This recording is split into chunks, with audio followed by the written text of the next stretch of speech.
Fanáticos TV, entrevista, um oferecimento, protetores bucais, Force Field. Olá, amantes do MMA, estamos aqui no NAR GPA, o núcleo de alto rendimento do Grupo Pão de Açúcar. Ao meu lado, o Dr. Irineu Loturco, uma das sumidades no que diz respeito ao esporte de alto rendimento. E a gente vai bater um papo a respeito disso, entre outros assuntos, focado aí para a parte de luta. Dr. Irineu, é um prazer imenso. Já disse isso em off, é uma emoção muito grande participar, de estar aqui, né, só de pisar aqui no núcleo. E para quem não sabe, ele é o idealizador desse projeto, dessa ideia. Saiu aí dessa cabeça, tudo que vocês vão acompanhar, e depois vocês vão ver algumas imagens daqui do núcleo. É uma pessoa ímpar. Quem conhece a história do Dr. Loturco, posso chamar assim? Você quer? Posso. O Dr. Loturco tem uma história imensa aí no esporte, já trabalhou com diversas atividades esportivas, entre elas a seleção de karatê, que a gente vai falar um pouquinho. Então é um prazer, muito obrigado pela recepção, pela forma que nos recebeu. Eu queria iniciar perguntando a respeito disso. O NAR, ele recebe diversas atividades esportivas, principalmente focadas na parte olímpica, e nas Olimpíadas a gente tem muitas coisas ligadas à luta.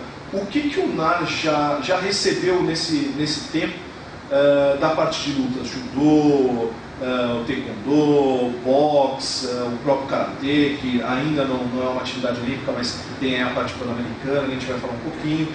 O que a gente já conseguiu movimentar nesse pouco tempo de trabalho focado para lutas? Em primeiro lugar, é um prazer estar com vocês, é um prazer falar para um público tão segmentado, que é o público de luta, que particularmente é um esporte que nós gostamos muito aqui dentro do núcleo. E é muito bom saber que está sendo feito um trabalho de divulgação como esse, um trabalho sério, um trabalho íntegro, mostrando um pouco das coisas que acontecem fora do circuito único da luta, né? Então, como você mesmo disse, o núcleo de alto rendimento, ele é um núcleo focado em receber atletas de alto rendimento, e obviamente se a gente fala em atletas de alto rendimento, nós estamos falando de atletas vinculados a esportes olímpicos, né? Hoje aqui dentro do núcleo, diariamente, como você pôde observar nos dias que você esteve com a gente, nós temos campeões do mundo, nós temos campeões olímpicos treinando quase que diariamente aqui dentro do núcleo. E entre esses esportes, nós recebemos muito atletas de luta, até por causa de uma história que eu tenho vinculada à luta, né? Trabalho até hoje com o Vitor Belfort, uma familiarização muito grande com esses atletas. A gente tem hoje, dentro do núcleo, a seleção brasileira de boxe fazendo toda a preparação de potência para os Jogos Olímpicos aqui dentro. 2 vezes por semana eles estão aqui trabalhando com a gente. Tem um campeão do mundo de boxe treinando com a gente hoje, né, que é o Everton. Então a gente acaba recebendo muitos atletas de nível mundial, de nível olímpico, e hoje, devido a essa explosão, né, do MMA, não só no cenário nacional, mas no cenário internacional, a gente acaba recebendo esses atletas, né? Então hoje a gente tem campeões do mundo de karatê aqui dentro do centro, nós temos campeões pan-americanos de karatê, nós temos campeões do mundo de boxe, nós temos campeões do mundo de karatê Kyokushin treinando dentro do centro. Isso acaba nos dando um conhecimento muito grande. Como você sabe, não é só a questão de trabalhar com esses atletas, é medir esses atletas e tentar entender cientificamente como é que esses caras se comportam e por que eles são diferentes. Então a gente pode dizer que a gente já vem acumulando um conhecimento muito grande desde a inauguração do núcleo, que foi no último trimestre do ano passado. É interessante dizer, essa parte da ciência aplicada ao esporte, não tem achismo aqui, né? Aqui as coisas são testadas e comprovadas cientificamente.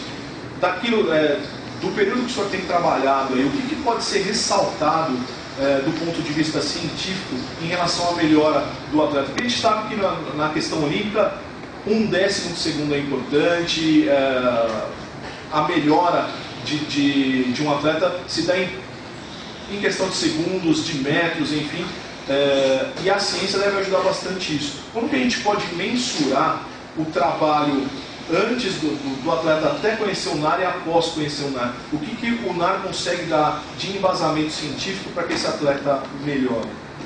Essa é uma ótima pergunta, né? Nós medimos tudo. Então aqui a gente mede a força, a gente mede a potência, a gente mede uma variável muito importante para o lutador, que é o que a gente chama de taxa de desenvolvimento de força, né? Que é a produção de força na unidade do tempo. Tudo isso é medido em cada exercício, em cada atividade, em cada gesto, em cada golpe. A gente consegue medir tempo de reação do atleta. Então basicamente, não só a gente prescreve, a gente orienta as cargas de treinamento para essa linha de potência muscular, para a linha da rapidez do atleta, mas também nós conseguimos medir a interação das outras cargas de treinamento na temporada competitiva. Por que isso é importante? Como você sabe, o volume de treinamento de um atleta de MMA é altíssimo, né? Ele não tem que treinar uma arte, ele tem que treinar várias artes. O cara treina boxe, ele treina wrestling, ele treina karatê, ele treina judô, ele faz a preparação física, ele divide a preparação física em capacidades, que ele chama ali de força, resistência e potência. Basicamente o que a gente tem que entender é como todas essas cargas de treinamento, conjuntamente, né, feitas concomitantemente ao mesmo tempo, como essas cargas produzem uma adaptação na capacidade física do atleta, né? Hoje, dentro da ciência do treinamento, nós temos um estudo, que é o estudo que a gente chama de treinamento concorrente. O que é o treinamento concorrente? Até que ponto, por exemplo, o treinamento de endurance, o treinamento de resistência, prejudica a capacidade da potência muscular? Até que ponto o treinamento da resistência prejudica a capacidade da força muscular? Obviamente, durante a temporada competitiva, o atleta ele tem mutações, né? Ele tem mudanças no ponto, no pico do desempenho. E o que a gente consegue também, além de alinhar essas cargas de potência, de força, né, do que a gente chama de explosão muscular, nós conseguimos também entender até que ponto esses treinamentos, né, o volume de treinamento de determinada modalidade acaba influenciando negativamente ou positivamente no desenvolvimento da outra capacidade. Então acho que a questão da medida está muito vinculada a entender de que maneira o pico do desempenho competitivo do atleta, o pico do desempenho esportivo do atleta muda durante a temporada, para que na grande parte do tempo, na maior parte do tempo, nós consigamos deixar o atleta sempre pronto para competir, sempre melhor a competir. Então a gente tem essa medida, a gente tem esse dado, e esse dado é entregue para o preparador físico, para o treinador, em tempo real, né? O atleta vem para o centro, em tempo real a gente fala, olha, nessa capacidade a gente está melhor, nessa capacidade a gente piorou, e por aí vai. A gente acaba entrando num assunto que é muito recorrente nas academias, que eles utilizam o termo overtraining, né, o excesso. E esse estudo ele trabalha exatamente sobre isso, né? Você consegue parametrizar, colocar aí para o profissional que vai dar sequência ao treinamento do atleta, se há um excesso de treinamento ou não. Sim, dentro especificamente da questão overtraining, a gente faz uma medida muito importante aqui no centro, que é a medida da variabilidade da frequência cardíaca, né? Que não é a variação da frequência cardíaca, né? Que a variação seria a variação do número de batimentos. O que a gente faz é pegar um intervalo entre cada batimento, esse intervalo é medido, é analisado. Nós temos um profissional dentro do centro que cuida apenas disso, né? Faz uma análise dessa variabilidade para determinar se o sistema nervoso do sujeito, né, se o controle autonômico, que é o controle do sistema nervoso simpático e parasimpático, está equilibrado. Então a gente analisa inclusive o sono do sujeito. A gente tem um equipamento capaz de acompanhar um atleta por 3, 4, 5 dias. Então a gente acompanha o treino, a gente acompanha o sono, a gente acompanha os momentos de descanso, os momentos de lazer, e a partir daí a gente consegue determinar se esse controle autonômico, né, se existe um equilíbrio do sistema nervoso e se o atleta não só está entrando em overtraining, às vezes ele não está nem no estágio de overtraining, só que ele não consegue se recuperar das situações excessivas de treino, ou seja, o volume de treinamento é maior que o suportado, ou seja, não tem uma adaptação positiva para a carga. Lembrando que nem sempre um atleta precisa entrar em overtraining para deixar de ganhar condição física. Basta para isso ele não se recuperar de um treino do dia anterior ou da semana anterior, para aquele treino posterior, né, não ser um treino que provoca uma adaptação positiva, né? Então, essa questão não só do overtraining, mas até que ponto as cargas de treinamento estão provocando o ganho da condição do desempenho competitivo, são questões muito importantes que nós avaliamos no dia a dia. Isso aí acaba também indo de encontro com uma série de lesões que a gente vê muito, principalmente nas artes marciais, né, nos treinos, nas modalidades que incidem o MMA. Tem muita gente que treina talvez da maneira errada, incorreta ou imprecisa, e aumenta o número de lesões. Você vê muita gente reclamando de joelho, que é quase que uma unanimidade, seja qual for a arte marcial que ele pratica, as articulações de maneira geral, o tornozelo, acredito que também vem de encontro com isso que o senhor acabou de falar. Sem dúvida. Se você for olhar os estudos de lesões, eles caminham sempre para o mesmo lado, tá? As lesões elas são correlacionadas ao número de horas que eu gasto treinando, né? Esportes que eu treino mais, eu acabo me machucando mais. E tem uma variável, né, uma capacidade que acaba diminuindo a incidência de lesões ao longo da temporada, que é a capacidade da força muscular, né? Do ponto de vista físico, atletas mais fortes são atletas que têm a musculatura mais coordenada e que têm uma proteção melhor, né? nas articulações e nos ossos, né, nos tecidos em geral. Então, um bom programa de força aliado a uma boa redução, né, um bom estudo das horas de treinamento, como eu treino, o que eu treino, o momento certo de treinar, como eu aqueço para treinar, como eu desenvolvo a minha força, são controles, né, que a gente pode adotar durante a temporada competitiva para minimizar o número de lesões. Né? Então, um grande problema que a gente tem no esporte de alto rendimento é sim a incidência de lesão, e a gente começa a ficar preocupado na medida que a maioria dessas lesões ocorrem no treino e não na luta. Né? Isso em todos os esportes, né? Não só na luta, mas na futebol, sim. Então a gente tem um número enorme de lesões no treino. E o que a gente tenta fazer é melhorar essa qualidade de treino para que o treino não tire o cara da luta. Né? Isso a gente tem como medir e a gente faz isso no dia a dia. E aí, focando mais na parte de lutas, a gente teve aí o próprio Vitor que vem para cá diversas vezes, faz o acompanhamento com o senhor, tem o próprio Flávio Álvaro, Felipe Sertanejo esteve por aqui, o Alan, enfim, uma série de lutadores que passaram aqui, acredito que o Shogun, se eu não me engano, veio aqui também. Na verdade, a gente tem uma parceria interessante, uma parceria bacana com o Eric, né, que é um menino que trabalha com a gente já há algum tempo e frequenta nossos cursos, é um estudioso da área. E o que acontece é que alguns atletas do Eric, né, de MMA, a gente acaba trazendo para cá e acaba avaliando e ajudando na montagem do processo de treinamento. E o Shogun foi um desses caras, né, na época que ele estava com o Eduardo, e na época que o Eric trabalhava com ele, a gente fez algumas medidas. Nós já temos uma história grande, não só no MMA, como você mesmo disse, outros lutadores que vêm aqui para dentro do centro. Douglas Brose, que é o campeão mundial de Karatê, a Lucélia Ribeiro, que é a única atleta campeã pan-americana da história dos Jogos Pan-Americanos, o Everton, que é campeão mundial de boxe, são atletas que estão aqui dentro que a gente acaba fazendo um acompanhamento maior. E em relação às lutas, em relação às demais modalidades que o senhor avalia, existe alguma peculiaridade, algo que você identifica no exame e fala, isso daqui é típico de lutador? Dentro das medições, enfim, algo que você fala, ou independente da característica de modalidade, o atleta é atleta e fica tudo. Pergunta interessantíssima. Então, por exemplo, se eu pego os atletas do boxe, todos os atletas do boxe, a gente avaliou a seleção toda, a gente treina a seleção toda, existem características extremamente semelhantes. Por exemplo, o tempo de reação, quando a gente mede a mão da frente. Está acostumado a fazer aquilo no dia a dia, é um atleta que foi selecionado pela natureza para ser um atleta de uma seleção nacional de boxe. Então a gente tem um tempo baixo quando comparado a essas variáveis. Você pega um atleta de wrestler, a força, a potência produzida pelos membros inferiores. Já no MMA as capacidades são extremamente distintas, né? Eu acho que essa é a riqueza do MMA. Então você pega, por exemplo, uma medida do Damian Maia, que foi feita aqui dentro. É uma medida muito diferente de uma medida do Vitor, né? Cada um tem aspectos positivos relacionados a uma medida diferente. Então, lembrando que o MMA, né? Então, por exemplo, você tem um cara que tem uma parte de striker mais afiada, um cara que tem uma parte de quedas mais afiada, um cara que tem uma parte de submissão mais afiada, né? Todos esses sujeitos, na verdade, eles chegaram ao MMA porque eles se destacaram de uma maneira e alguma modalidade. Então as capacidades são bem distintas, né?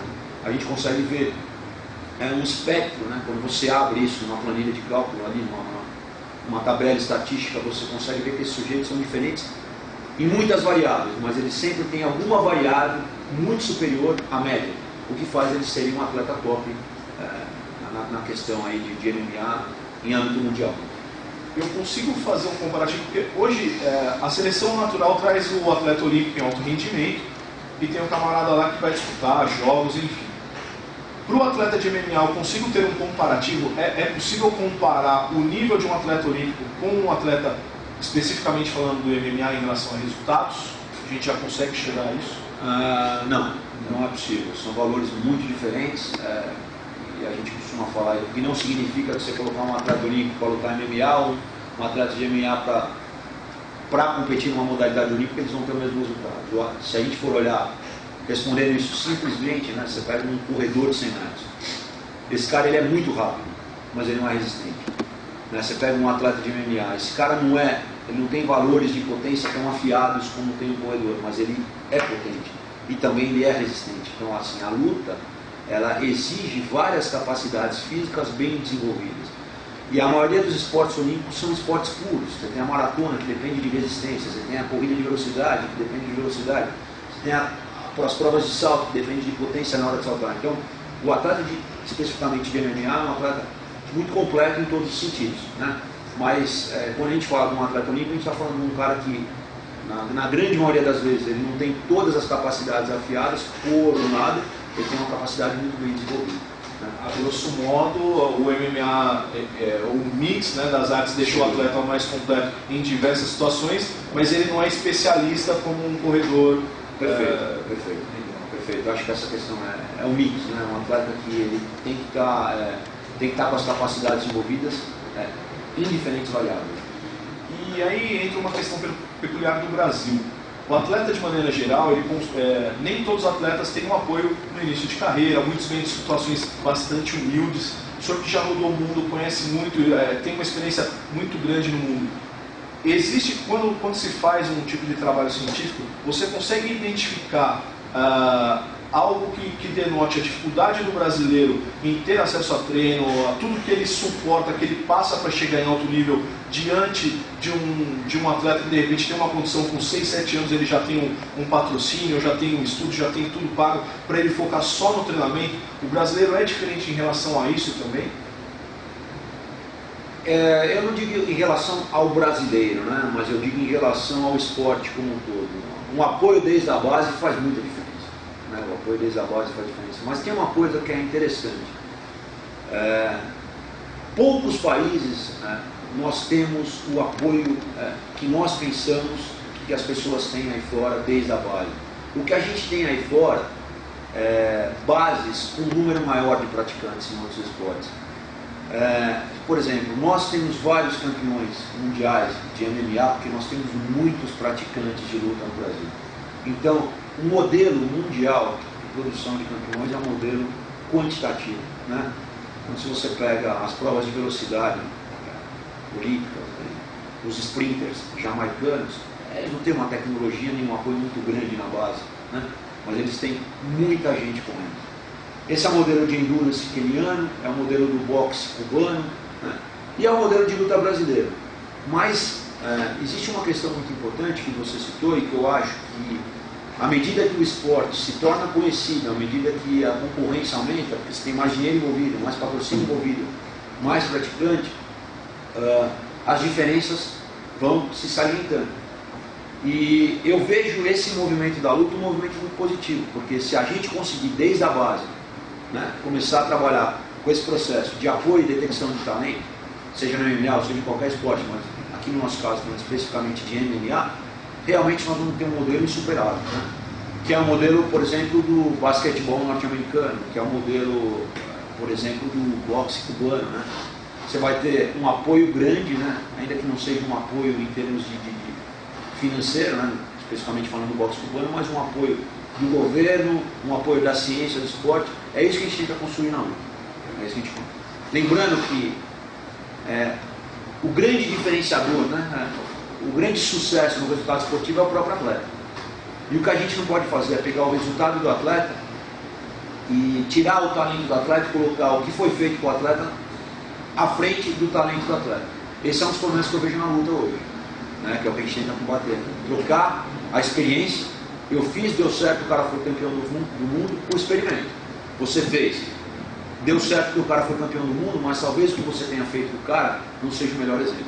Então a gente ainda vê muitos erros sendo cometidos, né? Isso não é uma questão pessoal, é uma questão de você comparar o que se faz com o resultado científico, né? Hoje, tá aí, com o advento da internet, você consegue puxar isso tudo, você consegue baixar na internet de sites especializados, né? De sites científicos, obviamente, que sites onde são feitos experimentos científicos, estudos que mostram que o que é feito não é correto, mas mesmo assim o resultado é positivo. Então, se a gente consegue melhorar esse processo, consegue especializar o preparador físico que está na luta, o treinador que está na luta, né? E consegue tornar o processo mais científico, nós vamos ter essa escola de campeões, e eu acho que nós caminhamos para esse sentido no Brasil. Mas ainda é um passinho pequeno, é um passo de cada dia, porque a gente ainda tem esse conceito de que eu fiz, deu certo, logo eu sou melhor, e você é o científico e isso não dá certo. Até para falar um pouco sobre essa questão científica, o brasileiro não tem muito ainda essa proximidade com o termo científico, né? Eles vão muito na parte do experimenta, deu certo, legal, não deu certo, descarta. E nem sempre isso é uma verdade. Explica um pouco para a gente, o NAR, só para que a galera tenha uma ideia da importância desse núcleo. Quantos centros desse tipo existem no Brasil? Olha, eu não conheci nenhum centro como esse no mundo, né? Vou explicar por que para você. A minha especialização, meu mestrado, meu doutorado, tudo isso eu fiz fora do Brasil, né? Eu conheço centros extremamente na Finlândia, na Espanha, na Austrália, na Holanda, na Itália, enfim, não consigo, nos Estados Unidos eu não consigo numerar isso para você precisamente. Mas mundo afora, os centros, eles não são privados, né? Os centros são do governo. Nós temos um centro privado, que funciona com dinheiro da nossa instituição, que é o Grupo Pão de Açúcar, e com dinheiro de patrocinadores que estão do nosso lado, do lado do esporte. Então nós não temos comprometimento nenhum com nada, a não ser com a ciência. Os atletas que vêm aqui, que são atletas obviamente de nível mundial, porque nós temos que ter uma limitação, né? Senão nós vamos trabalhar... Isso é muito importante. Você fanático que está vendo aí a matéria agora, não vai lotar minha caixa de e-mail e Fabio, eu quero ir lá, porque realmente é uma limitação por questões óbvias, né? Não é qualquer um que chega e vem desenvolver os testes aqui. A gente até brinca que antes de fazer a matéria, eu estava conversando em off aqui, que de repente o número de acessos no site vai triplicar, porque todo mundo vai querer fazer lá, ter a opção de vir fazer aqui os treinos. Então acho que é interessante até colocar essa situação, né? Há uma limitação por questões óbvias, não dá para atender todo mundo, o Brasil é muito grande, tem muitos atletas, e realmente a intenção aí do senhor junto com o Grupo Pão de Açúcar é disponibilizar isso inicialmente para o atleta de alto nível. Sim. Afinal o núcleo é para isso, né? E eventualmente já temos aí, como é o caso do pessoal do MMA, que houve uma parceria, mas a ideia é realmente desenvolver, potencializar o esporte de alto nível no país. Sem dúvida, construir os exemplos, né? Os heróis, né? Para que as crianças tenham bons exemplos e a gente consiga fazer do esporte uma ferramenta que transforma a sociedade. Essa é a ideia do grupo. Mas, como eu estava falando para você, então nós temos essa questão. Nosso compromisso é com a ciência. Então, por exemplo, para mim não me importa quem vem aqui. Os trabalhos são gratuitos, né? Então, assim, isso nos dá uma liberdade de expressão muito grande. Então, por exemplo, quando o Vitor vem aqui, apesar do Vitor ser um atleta de renome mundial, ter vários patrocinadores, ele vem aqui e o Vitor tem esse trabalho em troca da ciência. Eu estou analisando o Vitor, estou alimentando, né, o nosso conhecimento científico, isso é disseminado através de cursos, isso é uma das coisas que a gente faz aqui dentro do grupo, mas nós não temos nenhum compromisso. Então a gente acaba tendo uma liberdade de expressão muito grande, né? É o que eu estava te falando. Infelizmente, o esporte é um fenômeno muito complexo e que permite uma série de coisas. Ele me permite uma série de erros que talvez a engenharia não me permita, que a medicina não me permita. Isso faz muita gente se aproveitar do subjetivismo do esporte. Eu não posso errar no cálculo do prédio caro. Eu não posso errar numa cirurgia cardíaca, o paciente morre. Mas eu posso errar no treinamento que eu prescrevo, né?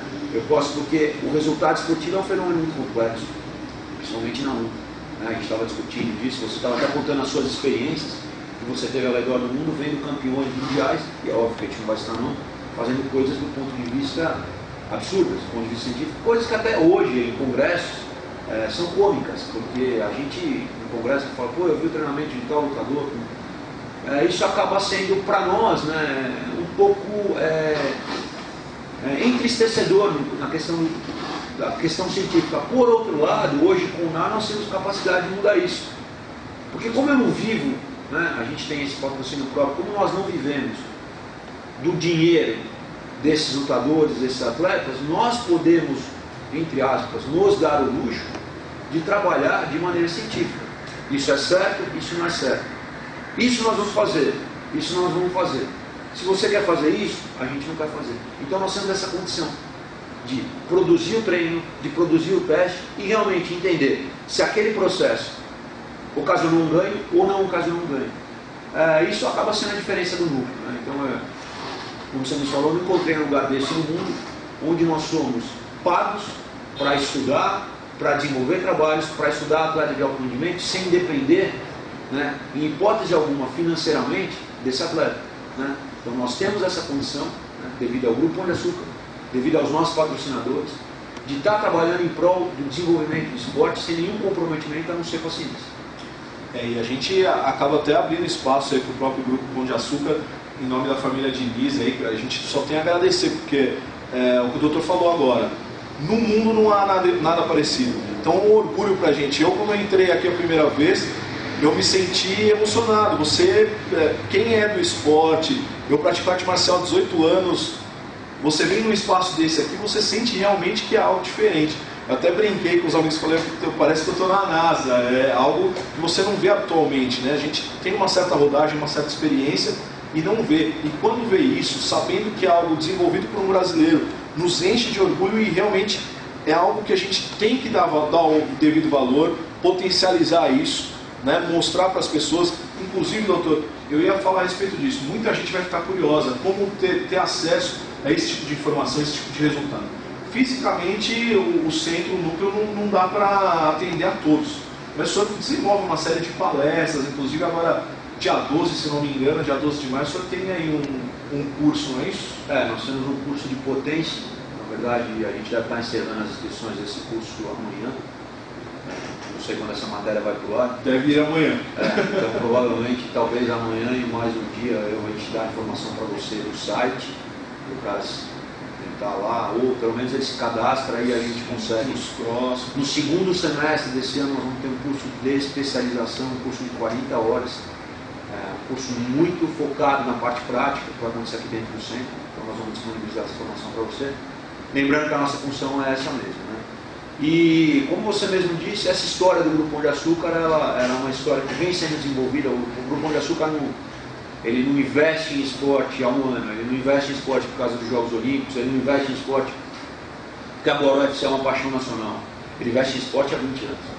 Ele investe em esporte porque tem uma história de desenvolvimento esportivo que foi desenvolvida, como você mesmo disse, pela família Diniz, principalmente pelo Abílio e pelo João Paulo, que são pessoas apaixonadas pelo esporte, né? O Abílio com toda a história dentro do Grupo Pão de Açúcar, o próprio João Paulo. Hoje, João Paulo, à frente de um outro movimento, que é um movimento que chama Live Right, do qual eu tenho o prazer de ser conselheiro técnico, que é um movimento também que não tem vínculo nenhum, a não ser o vínculo com o desenvolvimento do esporte brasileiro. E também João Paulo é um dos grandes apoiadores desse centro no Abílio. Então a gente tem essa oportunidade, devido ao histórico que essa família criar, de ter um lugar desse, que é um lugar aberto para a ciência, que é um lugar aberto para receber qualquer modalidade, porque a gente tem, como o próprio grupo diz, um orgulho de ser brasileiro. A gente quer levar o nome do Brasil cada vez mais para frente, né?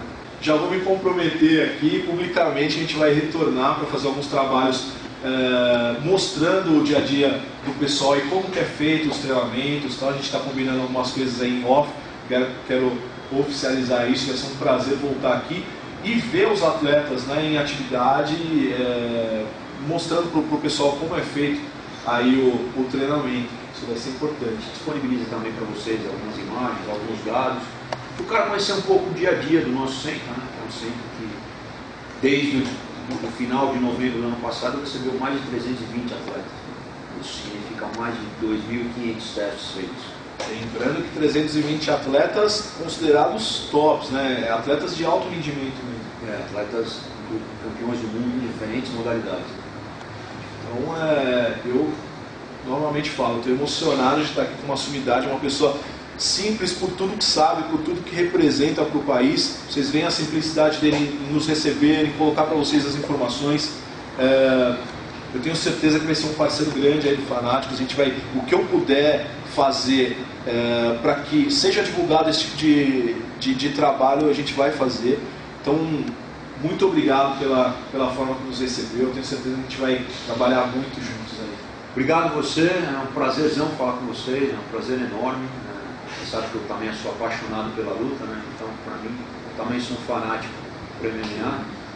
E agora eu vou te cobrar só, para não deixar esse pessoal curioso, um dos lutadores que vem aqui, um dia desse a gente fazer uma cobertura, né, dessas avaliações, para a gente interpretar os dados e conseguir mostrar um pouquinho realmente do trabalho que é feito aqui. E divulgar um pouco mais aí a ciência na luta, né? Então nossa paixão é essa, divulgar a ciência no esporte e a ciência na luta. Fechado. Obrigado. Obrigado a você. Parabéns pelo trabalho. E a gente se encontra na próxima. Obrigado.